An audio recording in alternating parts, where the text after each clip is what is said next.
Electrochemical behaviour of DNA. Recent research से ये मालूम हुआ है कि डीएनए का मॉलिक्यूल चार्ज ट्रांसपोर्ट कर सकता है। ये चार्ज सॉल्यूशन में और उसकी सरफेस पर ट्रांसपोर्ट होता है। डीएनए के चार्ज ट्रांसपोर्ट की प्रॉपर्टी के लिए दरअसल इन इलेक्ट्रॉन्स का डीएनए की जो बेस पेयर हैं उनके साथ लिंक होना ज़रूरी है। डीएनए की चार्ज ट्रांसपोर्ट के लिए 3 मैकेनिज्म्स बताए गए हैं। ये मैकेनिज्म्स अभी अंडर कंसिडरेशन हैं। The first type is super exchange, the second is hopping and the third is domain hopping. यानी कि ये तीनों मैकेनिज्म या तो इकट्ठे काम करते हैं या इन मैकेनिज्म में से कोई एक ज़्यादा कॉमन है। द सुपर एक्सचेंज और दी हॉपिंग और दी डोमेन हॉपिंग, इन तीनों मैकेनिज्म्स में हमें पहले स्टेक होल्डर पता होने चाहिए। The first stake holder is the donor यानी D, and the other stake holder is the acceptor, and the third important partner is the bridge, यानी कि जिसके जरिए ये करंट ट्रेवल करता है। सुपर एक्सचेंज में डोनर और एक्सेप्टर एक ब्रिज के जरिए चार्ज, डोनर और रिसेप्टर के दरमियान एक ब्रिज के जरिए चार्ज ट्रांसफर होता है। And in case of super exchange the charge travel through a tunnel. In case of hopping, what is hopping? That is उछलना कूदना, and that is how we can imagine the DNA transfer or transport the current by hopping, and this hopping is between bridges. And the third is the domain hopping, that is again uchalna kudna, but it's this hopping is between different domains or bases. Now we will see how does it work. In the first part of the slide you can see the super exchange mechanism is shown. From the donor to the acceptor, the DNA charge is transferred, but it is through a tunnel. यानी कि ये charge surface पर move नहीं करता बल्कि it goes underneath and it is received by the acceptor. In case of hopping, DNA molecules, different bridges or the orbitals that are available, they are used by the electrons to move, and this is known as hopping.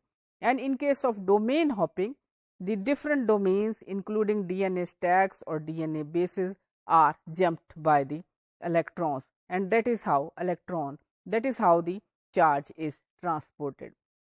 अच्छा, अब ये ख्याल किया जाता है कि क्योंकि DNA charge transport करता है तो इसके नतीजे में डीएनए को डैमेज भी हो सकता है।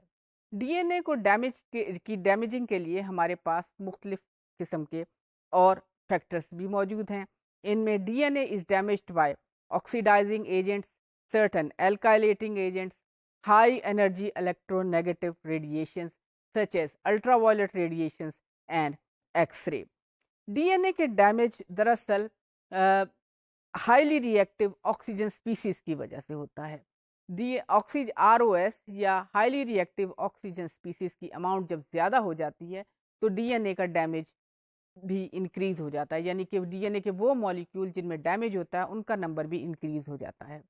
आमतौर पे ROS is required for a healthy life, they are required for memory and learning, लेकिन इनकी ज़्यादा अमाउंट मुख्तलिफ बीमारियों की निशानदेही करती है जिनमें कैंसर शामिल है। अब हमने डीएनए की प्रॉपर्टीज देख ली। Now one question should be in your mind, what about the basis?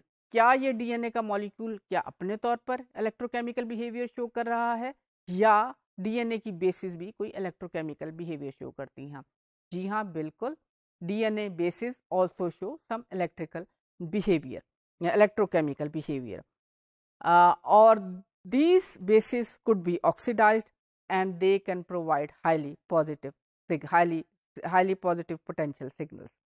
अच्छा, मिसाल के तौर पे गवानीन, इसका ऑक्सीडेशन पोटेंशियल 1.29 है, एडिनिन का रिडक्शन पोटेंशियल 1.42 है, साइटोसिन का रिडक्शन पोटेंशियल 1.6 और थायमीन का 1.7 है।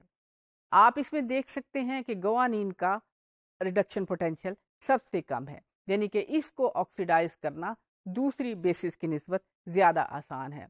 So we will discuss guanine. आमतौर पे गवानीन का ऑक्सीडेशन पोटेंशियल लो होने की वजह से इसको बायोसेंसर्स की प्रेपरेशन में या फैब्रिकेशन में इस्तेमाल किया जाता है। गवानीन की oxidation pH 7.4 that is the physiological pH उस पर सबसे कम होती है।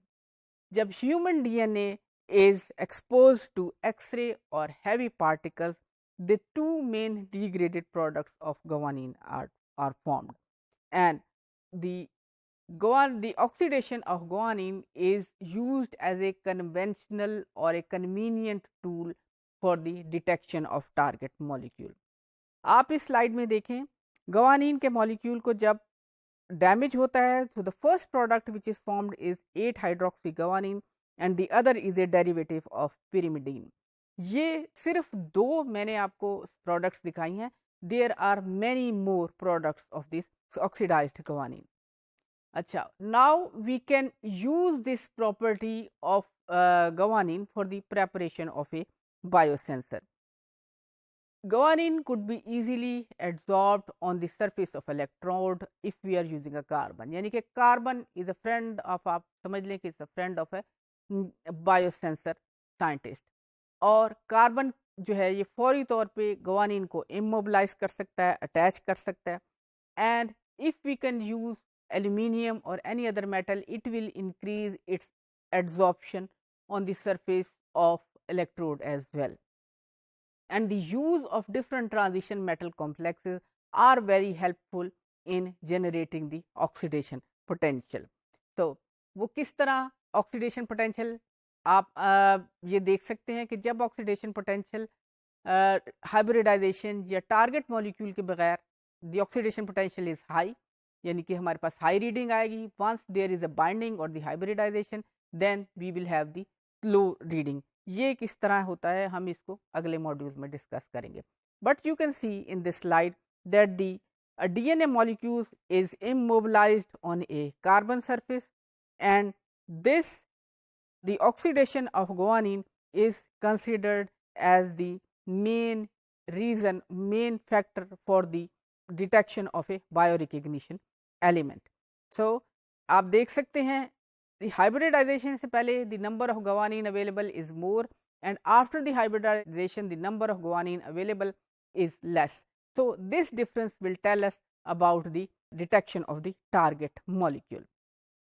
In summary, DNA is capable of showing electrochemical properties.